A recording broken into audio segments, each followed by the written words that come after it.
Leading his team into the Nigerian jungle, a special operations commander demands that they rescue a doctor, who will only accompany them provided they also save 70 refugees.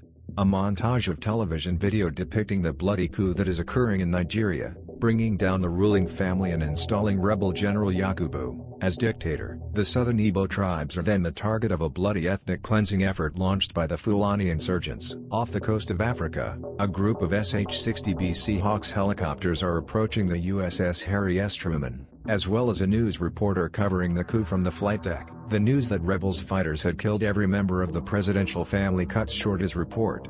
After a mission to remove American people from the embassy, Lieutenant Waters and his group of Navy SEALs disembark from a helicopter. On the deck, they are met by Captain Bill Rhodes, who tells them right away that they must be reinserted in order to remove a crucial personality right away. They assemble in the ship's briefing room to receive the mission instructions after eating, getting ready for the next mission, and having the medic tend to their wounds. They are told to hail or jump out of a little Catholic mission and into the forest, where they will meet Dr. Lena Kendricks, an American citizen by marriage. The priest and 2 nuns who oversee the mission, if they choose to accompany them, are their secondary mission targets. Once their package is delivered, they have to travel for 12 kilometers to the extraction location, from whence they will be helicoptered out. The SEAL crew jumps out of the plane and free falls over the target area, starting the mission just as planned. Once the SEALs had a young Nigerian woman led them to Kendricks by force. Kendricks is notified by Waters that the rebel company is nearing the objective and that their directive is to remove American personnel. Kendricks won't abandon the assignment without the individuals entrusted to her care. Lieutenant Waters contacts Rhodes to discuss their choices. After a brief and confusing exchange, Lieutenant Waters tells the doctor that they would take the refugees who are able to go on their own. After accepting, Kendricks starts organizing all of the physically fit refugees for the hike. After dawn, the SEALs begin to leave with the refugees, irritated and running late. Due to the challenging duty of leading 40 injured and wounded immigrants, their progress is impeded and delayed. They decide to take a brief break as night falls so that the refugees may get some rest and Dr. Kendricks can give those who need it time to take their medications. Lieutenant Waters and his group surround the refugees with a protective barrier. Just as the perimeter is established, guerrilla rebels are closing quickly on their location. They felt a sense of dread as the SEALs seemed prepared for any potential misfortune to occur. And Lieutenant Waters kills a tail gunner who is trying to get away. Dr. Kendricks worries that the rebels are en route to the objective, but Waters is adamant about following his orders, so they keep moving forward. On the other hand, the rebels headed by Colonel Idris Sadek arrived at the church where the priest and nuns were located, intending to sow violence. When they eventually arrive at their landing zone, they make touch with the helicopters en route. Lieutenant Waters' original purpose becomes evident when the SEALs abruptly turn against the evacuees and hold them at gunpoint once the choppers land. Dr. Kendricks is coerced by Waters onto the helicopter, and the SEAL unit falls back to ensure a quick extraction. The refugees are abandoned in the midst of the woods with no way to defend themselves from the rebels. As the chopper crew and SEALs fly above the mission on their way back to the Truman, they learn that it has been raided and destroyed, exactly as Kendricks had predicted. Lieutenant Waters gives the chopper the command to circle back and reassemble with the migrants because he is deeply convinced. The SEALs immediately decide to accompany the refugees to the border with Cameroon.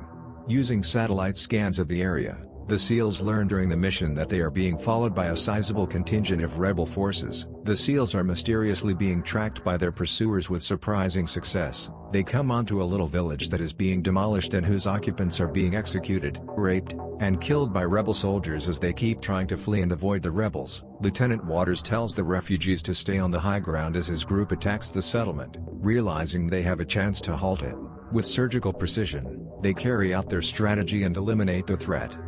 They eliminate each and every rebel fighter, who kills, rapes, and executes the village's residents with ruthlessness, even the children. The SEAL crew develops moral consciousness during the attack after witnessing the consequences of the atrocities. As they proceed, Slow realizes that someone in the group must be sending out a signal that the rebels may use to locate them and approach at a breakneck pace. It is found that a more recent refugee in the group is carrying a transmitter. He tries to get away but gets shot to death. Then it is revealed that Arthur, the son of Samuel Azuka, is the last surviving member of the presidential family in their party, and that the rebels must take every precaution to secure his death. Lieutenant Waters is upset with Dr. Kendricks for not telling Arthur of his true identity even though she was aware of it the entire time. In pursuit of the rebels, they discovered the lifeless body of their asset. Unaware that bombs had been planted, they proceeded without caution, unaware that Red was waiting for the right time to detonate the bombs. After the explosions, Red swiftly fled to rejoin his companions, while a furious treacherous called for backup to hunt down both the Americans and the refugees. Captain Rhodes ordered the exclusion of Arthur Azuka, the son of the late president, considering him excess baggage. He justified this decision by asserting that Azuka's presence could jeopardize U.S. diplomacy and escalate the mission's risk. Lieutenant Waters disagreed with Rhodes. Instead, he sought assistance to arrange immediate air evac for them. Rhodes rejected the request, citing that the airspace is too hot. During their discussion, Lake told them that this was not their war. Doc, Silk, Flea, Red, Slow, Z, and others decide that they will always escort the refugees, no matter how much it costs. However, Terwasse's requested reinforcements, trucks filled with rebels, have arrived. Lake fell down after struck by a sniper. Between the hundreds of rebels concealed in the forest and the SEALs, a fierce firefight breaks out. However, Slow killed by the rebels' superior weaponry. Given the sheer number of rebels and the potency of their weapons, they had to engage in a fierce battle to defend the line. They provided cover fire for Red as he positioned a claymore for the impending enemy encounter. Faced with a multitude of enemies, Z urgently called for immediate air support from the base, but his request went unanswered. As soon as the refugees are told to retire to the tree line where the Cameroon border is visible, the SEALs establish a defensive line against the insurgents. On the way to their destination, two FA-18 Hornets take off from the flight deck after Z radios into the Truman for air support. While they were peeling, Lake spotted the refugee woman who had been left behind, prompting him to turn back and rescue her. Unfortunately, they both hit, and later succumbed to the assault. Due to the rebels' launch of an RPG, Lieutenant Waters quickly approached Dr. Kendricks, who had passed out. Meanwhile, Flea got shot. As the remaining SEALs retreat into the reeds, the refugees offer some cover fire. Silk was hit in the river while executing a bounding maneuver. Due to the impact of the bullet, Waters fell while carrying Kendricks, prompting the doctor to regain consciousness. While the rebels were chasing them, Z got shot, prompting Lieutenant Waters to turn back. Z, Red, and Waters are all hurt during the fight. The aircraft involved in the airstrike radio in their position. The pilots are instructed to fire on anything between the tree line and the smoke after the SEALs mark the ground with a smoke grenade. Arthur and Dr. Kendricks hear the bed's tremendous roar as they are scurrying to the gate. When the jets drop a sizable cargo on the rebel fighters, they become frightened. Fearing that Waters' unit has been destroyed by the bombing, Arthur and Kendricks watch as the battlefield burns. Hovering over the Cameroonian border, Waters, Z, Doc, and Red emerge from the grass while Captain Rhodes gives the order to the guards to open the gate, allowing the refugees and SEALs to enter. The SEALs are subsequently taken by a company of Marines to the helicopters so that their injuries can be treated.